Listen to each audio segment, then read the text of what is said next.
Mungkin kita penat sebab terlalu sibuk jadi apa yang orang lain mahu. Kita lupa menjadi apa yang Tuhan kita mahu.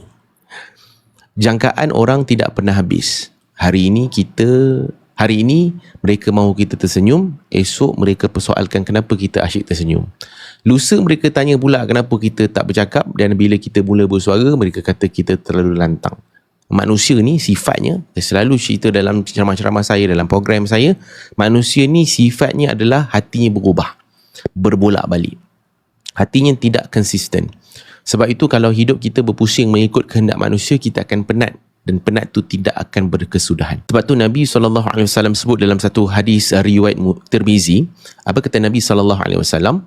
Sesiapa yang mencari redha Allah walaupun dimurkai manusia, maka Allah akan cukupkan dia dengan kebergantungan kepada manusia. Sebab hari ini apa yang berlaku adalah ada di antara kita yang mencari keredaan manusia walaupun dimurkai oleh Allah Subhanahu Wa Taala. Kadang kan sampai tahap kita tahu benda tu maksiat, benda tu benda buruk. Contohnya, ini kalau aku tak join mengumpat ni, orang cakap apa?